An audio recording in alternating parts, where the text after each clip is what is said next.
Hello students, today we will discuss about the post fertilization changes. आज आपको post fertilisation changes अर्थात निषेचन के बाद होने वाले चेंजेस के बारे में डिस्कस करेंगे। डेवलपमेंट ऑफ डाइकोट, हम पहले देखेंगे डेवलपमेंट ऑफ डाइकोट एम्ब्रियो। इसमें जो एम्ब्रियो है डाइकोट का वो कैसे डेवलप होता है उसके लिए ये एक डिप्लॉयड जाइगोट है, ये चैलेंजर एंड है, ये माइटोपायड है। जाइगोट को अंडरगोज द माइटोटिक डिवीजन, इसमें समसूत्री विभाजन होता है और ये एक सेल से दो सेल्स में कन्वर्ट होता है। जो सेल माइक्रोपाइल की ओर होता है उसे बेसल सेल और जो चैलेंजर एंड की ओर होता है उसे हम टर्मिनल सेल कहते हैं। अब यहाँ एक बात जानना आवश्यक है कि जो एंजियोस्पर्म्स हैं उसमें जो ओव्यूल है वो एंड्रोप्स होता है, माने अपसाइड डाउन होता है। तो जो माइक्रोपाइल की ओर हुआ वो बेसल कहलाएगा और ये टर्मिनल। सामान्यतः हम कहते हैं कि ऊपर वाला सेल टर्मिनल सेल और नीचे वाला बेसल सेल।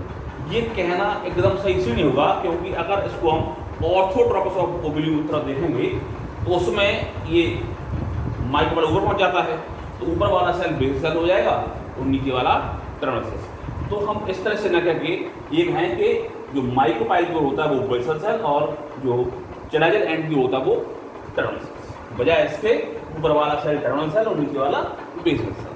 ठीक, इसके बाद जो बेसल सेल है इसमें पुनः डिवीजन होता है और इस तरह से 2 से 4, 4 से 8 एक सेल बन जाती हैं, इन्हें हम सस्पेंसर सेल कहते हैं। और इसकी जो नीचे वाली सेल होती है उसको हाउस स्टोरेज सेल कहते हैं। इसी प्रकार जो टर्मिनल सेल है उसमें भी पहले एक डिवीजन होगा, तो 1 से 2 होंगी, फिर 2 से 4, ये बन जाएगा प्रो एम्ब्रियो क्वाड्रेंट बन जाएगा, इसमें 4 सेल्स हो जाएंगे। और इसके बाद इसमें फिर एक डिवीजन होगा तो 4 से 8 हो जाएंगी, इसे कहेंगे हम प्रो एम्ब्रियोनल ऑक्टेंट।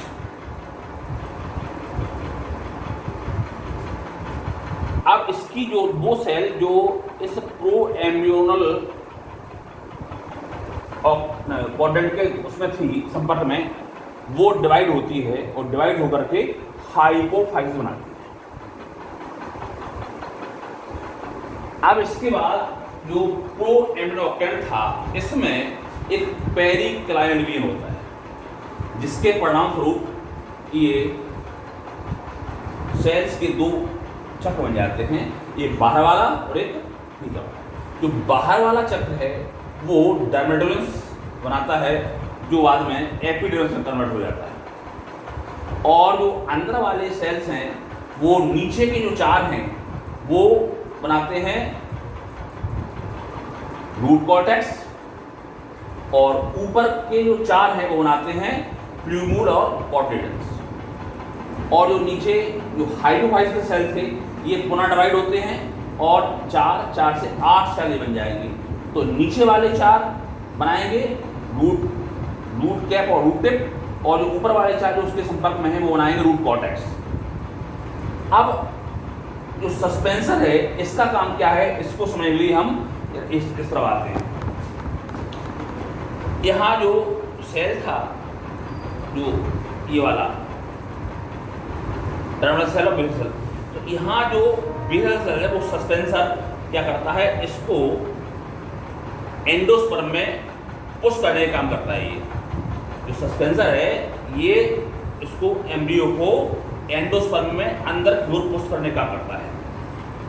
ये एक ओव्यूल है, एंजियोस्पर्म का एनाटॉम ओव्यूल, ये न्यूक्लियर टिश्यू है और ये बाइटैगमेंट होता है, क्योंकि इसमें टैगमेंट 2 लेयर पाई थी टैगमेंट की।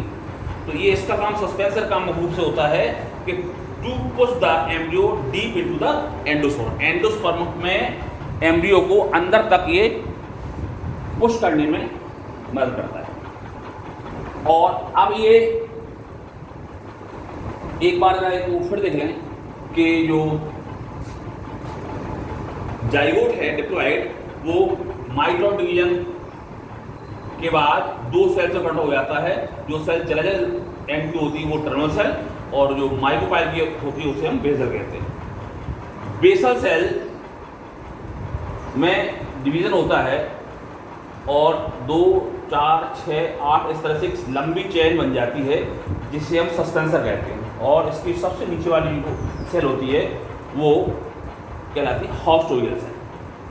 इसी प्रकार से जो दूसरा ऊपर वाला सेल था, या इसको कह सकते हैं चलाइजल एंड की ओर था, उसमें डिवीजन होगा, पहले 1 फिर 2 इस तरह से 1 से 4 सेल्स बन जाते हैं जिन्हें हम प्रो एम्ब्रियो क्वाड्रेंट कहते हैं।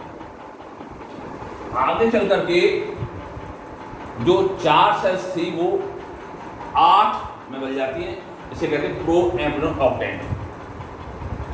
और जो एम्ब्रियो की कॉन्टेक्ट रहती है वो सेल, वो सबसे ऊपर वाली सेल, उसको हम हाइपोफाइसिस कहते हैं। हाइपोफाइसिस कहलाती है। अब इस हाइपोफाइसिस में डिवीजन होगा और ये 2 से 1, 2, 3, 4 से 8 सेल से बन जाती है। और जो प्रो एम्ब्रियो ऑक्टेंट था उसमें एक पेरिक्लाइड डिवीजन होगा जिससे वो 8 सेलों बन जाएगी, 8 के 16 हो जाएंगे, यानी प्रत्येक सेल एक बाहर की ओर, एक अंदर की ओर, बाहर की ओर, अंदर की। इस तरह से ये 8 सेल्स डबल हो जाएंगी, 16 सेल बन जाएंगी, यानी सेल का मास बन जाता है। और जो हाइपोफाइसिस सेल है वो भी 8 हो जाती हैं। तो नीचे की जो सेल 4 होती है जो सस्पेंसर कॉन्टैक्ट होती हैं वो रूट कैप और रूट टिप बनाती हैं, और वो ऊपर की 4 जो एम्ब्रियो कॉन्टैक्ट में होती हैं वो रूट कॉर्टेक्स बनाती हैं।